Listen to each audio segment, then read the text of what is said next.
Bismillahirrahmanirrahim. Assalamualaikum warahmatullahi wabarakatuh.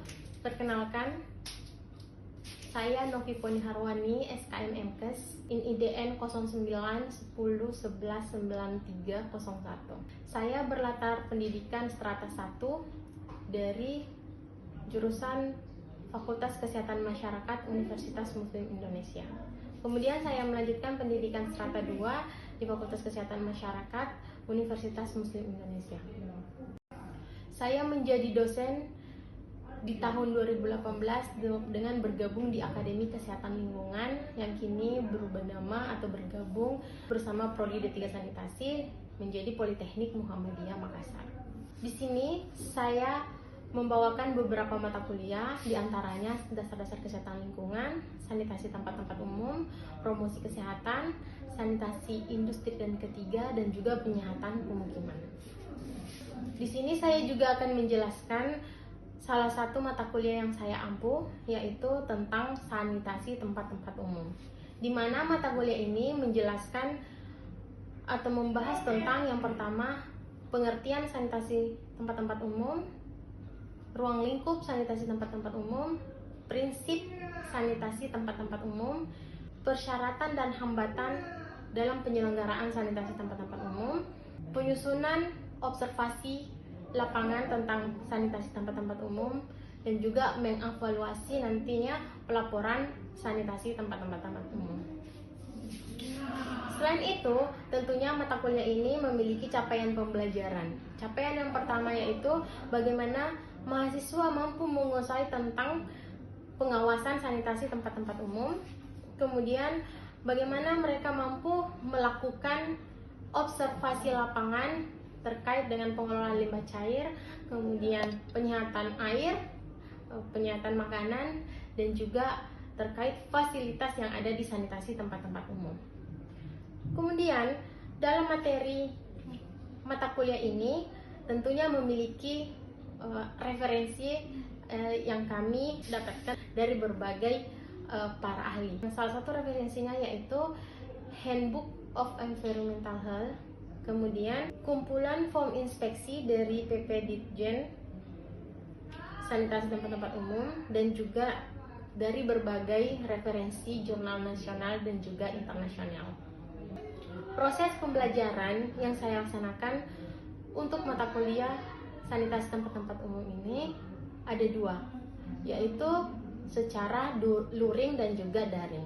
Untuk secara luring, yaitu pembelajaran yang dilaksanakan di dalam kelas, yaitu tatap muka antara dosen dan juga mahasiswa, dan juga ada interaksi antara dosen dan juga mahasiswa dengan metode ceramah, diskusi, dan juga sharing antara mahasiswa dan juga dosen. Kemudian, pembelajaran yang saya lakukan secara daring yaitu melalui Zoom meeting dan juga LMS yang disediakan oleh Politeknik Muhammadiyah Makassar melalui aplikasi Edlink yang bisa diakses oleh dosen dan juga mahasiswa dengan akun yang sudah dibuatkan masing-masing. Untuk absensi dan juga penilaian untuk mata kuliah sanitasi tempat-tempat umum dilakukan secara transparan. Untuk absensi dilakukan melalui Edlink. Diberikan atau melakukan absensi itu pada saat sesi akhir perkuliahan, di mana mahasiswa melakukan barcode yang tersedia di layar. Kemudian untuk penilaian yaitu dilaksanakan secara transparan, di mana mahasiswa bisa mengakses nilainya melalui aplikasi ini. Mata kuliah sanitasi tempat-tempat umum sebelum dimulai tentunya ada kontrak perkuliahan antara dosen dan juga mahasiswa, di mana kontrak perkuliahan yang pertama itu terkait dengan kehadiran. Kehadiran di sini saya kasih bobot 15%. Yang kedua adalah tugas dan partisipasi. Tugas di sini terbagi atas dua, tugas individu dan juga tugas kelompok, dan juga adanya partisipasi antara dosen dan mahasiswa jika di kelas. Di sini saya kasih bobot 15%. Dan yang ketiga adalah kuis. Kuis di sini saya kasih bobot 20% yang biasanya saya laksanakan di akhir sesi perkuliahan. Kemudian ada praktek. Praktek yang saya maksud di sini adalah observasi lapangan yang dilaksanakan setelah mahasiswa menerima materi di kelas beberapa pertemuan, kemudian akan dilanjutkan observasi lapangan. Di sini saya kasih bobot 30%, dan yang terakhir adalah penilaian UAS. UAS di sini saya kasih bobot 20%. Demikian pengantar dan deskripsi tentang mata kuliah sanitasi tempat-tempat umum. Saya ucapkan banyak terima kasih. Saya akhiri dengan ucapan wassalamualaikum warahmatullahi wabarakatuh. Berikut cuplikan mata kuliah saya di dalam kelas. Baik, bismillahirrahmanirrahim. Assalamualaikum warahmatullahi wabarakatuh. Waalaikumsalam warahmatullahi wabarakatuh. Untuk pertemuan hari ini kita di mata kuliah sanitasi tempat-tempat umum. Jadi sebelum kita memulai perkuliahan, saya persilahkan dulu ke ketua tingkat untuk memimpin doa. Ya. Teman-teman, sebelum kita mulai kita berdoa dulu. Saya bacakan doa umum.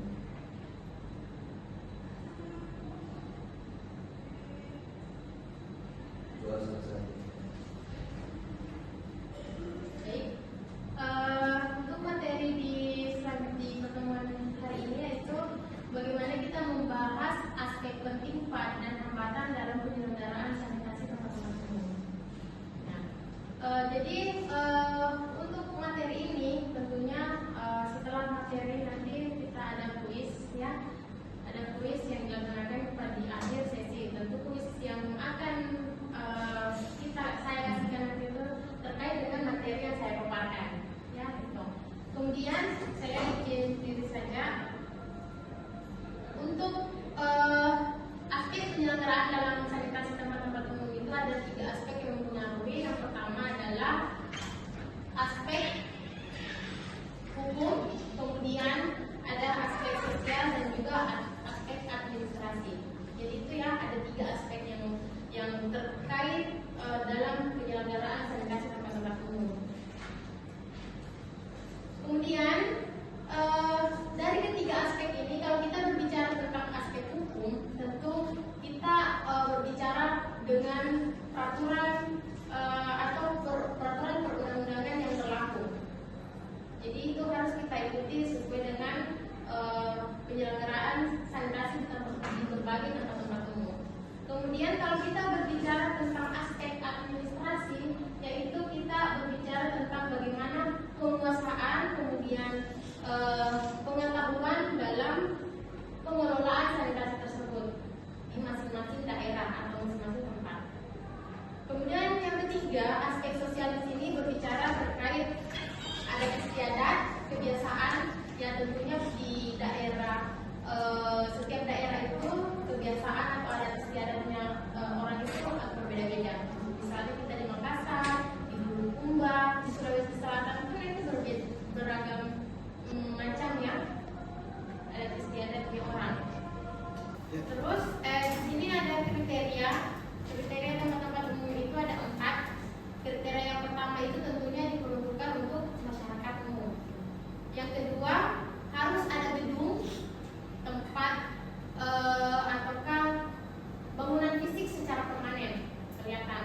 Kemudian yang ketiga itu harus ada aktivitas pengunjung, pengusaha, kemudian misalnya ada pegawai atau pengelola di tempat tersebut. Gitu. Kemudian yang terakhir itu adalah harus ada fasilitas. Fasilitas yang dimaksud itu misalnya toilet, kemudian WC,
misalnya kita berdiskusi misalnya dengan pengurus tempat, problemnya seperti ini, harusnya tindakan yang pembenahannya itu seperti apa.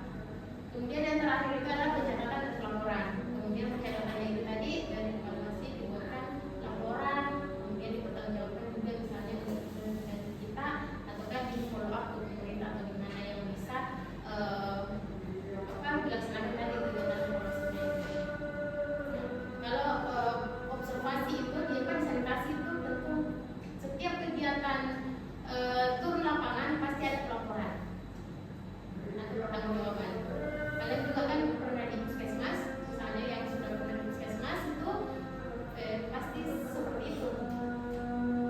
Pada saat turun lapangan pasti ada hasil, kemudian dibuatkan laporan, ditanggungjawabkan untuk diperiksa misalnya. Ya. Sampai di sini kalian paham? Oke, saya lanjut ya. Saya lanjut. Kemudian hambatan dalam pelaksanaan itu ada hambatan tadi secara umum, kemudian ada hambatan bagi pengusaha sendiri. Pengusaha yang dimaksud di sini adalah pengelola. Jadi ada 4 hambatan bagi pengusaha. Yang misalnya pertama itu belum ada pengertian dari para pengusaha, kemudian belum mengetahui mengenai pentingnya usaha. Nah ini tadi terkait misalnya dari aspek hukum, misalnya peraturannya tidak kuat ataukah apa lagi tempat-tempat umum tersebut memang tidak dikelola dengan baik. Kemudian adanya sikap keberatan dari pengusaha untuk memenuhi persyaratan. Misalnya dia tidak mampu melengkapi fasilitas. Saya kan harusnya kan secara persyaratan itu harus dari segi fisik, dari segi kebersihan semuanya itu harus terbenahi. Dari segi fisik itu misalnya dia harus melengkapi WC-nya kah, atau tempat sampahnya, tempat ruang ganti misalnya untuk pegawai, untuk pengunjung, ya. Kan kalau kita berbicara tempat-tempat umum itu ada banyak. Semua tempat yang didatangi masyarakat, individu, semua termasuk tempat umum yang ada kegiatan aktivitas, ya. Kemudian yang terakhir adanya sikap apatis oleh masyarakat tentang adanya peraturan. Jadi masa bodoh dengan peraturan atau tidak mengikuti peraturan yang ada. Gitu. Oke, saya persilahkan dulu untuk memberikan pertanyaan. Boleh satu orang untuk memberikan pertanyaan terkait mata kuliah ini. Silakan.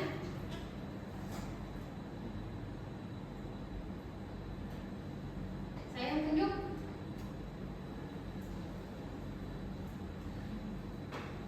Gimana? Paham nggak sampai di sini?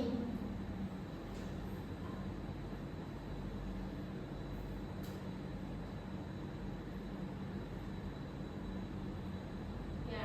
Jadi kalau kita berbicara tentang sanitasi umum itu bagaimana berbicara tentang pengelolaan semua dari aspek kebersihan, kemudian fasilitasnya. Nah, itu ada kegiatan observasi di dalamnya, ya. Ya. Boleh mungkin Irsyad yang bertanya?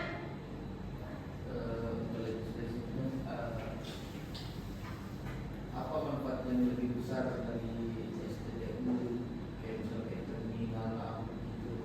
Maksudnya manfaat kalau Kita terapkan. ya, Ya, tentunya pelaksanaan penyelenggaraan sanitasi tempat-tempat umum itu sangat penting ya. Yang pertama yaitu dari segi misalnya kalau terlaksana dari segi kebersihan pasti akan jalan dengan baik itu ya. Itu kan sumber utama dari penyakit itu adalah kebersihannya. Kalau kita bersih pasti sumber penyakitnya itu menguranginya untuk terjadinya penyakit. Kemudian dari segi kebersihan, kemudian dari segi fasilitas itu kalau tercukupi tempat tersebut mungkin akan didatangi banyak orang, nyaman, terkait kenyamanan, estetika semua. Kemudian tentu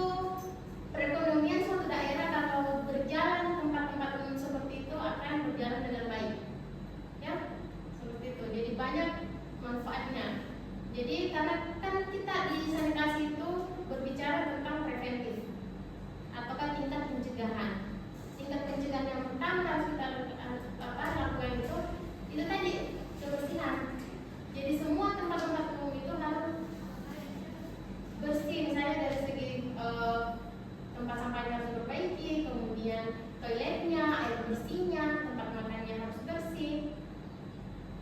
Ya, jadi ada banyak aspek yang harus diperiksa di tempat-tempat umum. Tempat makan, kemudian toilet, air bersih, air minumnya. Dari segi fisik bangunan, itu kalau tidak terkelola, itu kan semua akan mendatangkan jalan untuk mendatangkan penyakit. Misalnya ruangan yang lembab, menimbulkan bau, sesak, kemudian sampah berserakan di mana-mana, timbullah lalat, kemudian lalat tinggal di makanan, makanannya kita makan, itu kan semua rantainya seperti itu. Jadi makanya itu penting sekali pelaksanaan sanitasi tempat-tempat umum itu harus diterapkan. Nah itu harus disesuaikan dengan 3 aspek ini, aspek secara hukum, sosial, dan juga administrasi. Kalau hukum kita mengikuti peraturan yang ada, kemudian kalau kita berbicara tentang administrasi, ya tentu berbeda setiap administrasi tentang daerah ya. Kemudian yang kalau kita berbicara tentang apalagi sosial itu adat istiadat. Jadi bagaimana peraturan diberlakukan tentunya tidak menyalahi juga aturan adat istiadat yang ada di daerah masing-masing. Nah itu. Oke? Selain adakah yang utusan dari pemerintah untuk pergi memperhatikan STTU yang sekitar? Seharusnya ada. Kan kalau wilayah kerjanya puskesmas itu termasuk misalnya adalah pusat perhatiannya itu adalah termasuk salah satunya tempat-tempat umum.